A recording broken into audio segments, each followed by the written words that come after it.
Hey everybody, and welcome to my N5 series on the SP404 Mark II, where I cover a topic in about 5 minutes.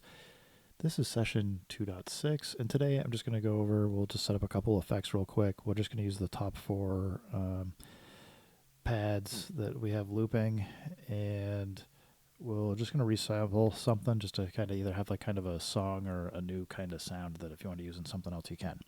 So real quick, I'm going to go on bus 1. I think I'm just going to put the Kodama, and I'm just going to put the send up a little bit just so we get kind of some feedback going. I'm going to leave the rest of the settings going and leave that. I'm going to switch to bus 2. I think I'm going to put the Isolator on here. We'll start with some more bassy sounds. And what we use this for is as we're playing, we'll kind of adjust and bring some sounds in and out a little bit as we're resampling. And finally, let's go to the EFX. So here I've just got, for bus 3 and 4, if you haven't changed your favorites, you'll have a reverb and then a 303 vinyl, which will allow you to get a little bit of reverb and some like kind of wow, flutter, compression kind of going on, which will give you a little bit more sound. Anyway, so let's get to this. For me, I'm on bank C. That's where we'd recorded all of these pads and sounds to. I'm going to go to resample. Now, bank B is where I've been kind of recording some of these sessions. So I'm just going to use pad 5. It's asking me to start some sounds. I'm just going to start playing 1, 2, 3, and 4 at the same time. So, right as I said, right now we've got the Isolator kind of going. Maybe we just kind of bring up the low end a little, bring in some mids. Bring in the high a little bit. And, you know, I found usually with some of these ambient kinds of things, even if you have some kind of short loops going, you can get a lot of more additional movement by just kind of bringing in different parts with the Isolator to highlight different parts of the sound. And it'll sound like it's kind of evolving, even though, you know, these are all four fairly short loops, so there's not a whole lot going on.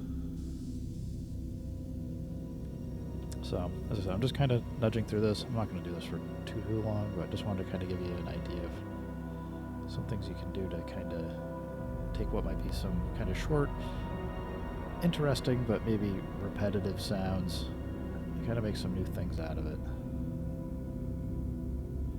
And, you know, if you had the time after you went through, you could then resample again, play the one pad, and start bringing in some of these other elements.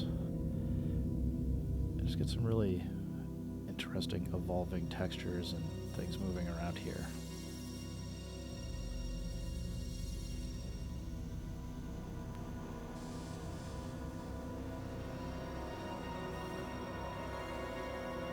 So let's kind of, we'll leave it in the mids, kind of drop out the highs, maybe bring them a little bit, and then start bringing it all down. But we'll end here. And we're done. So just hit record to finish. Whoops.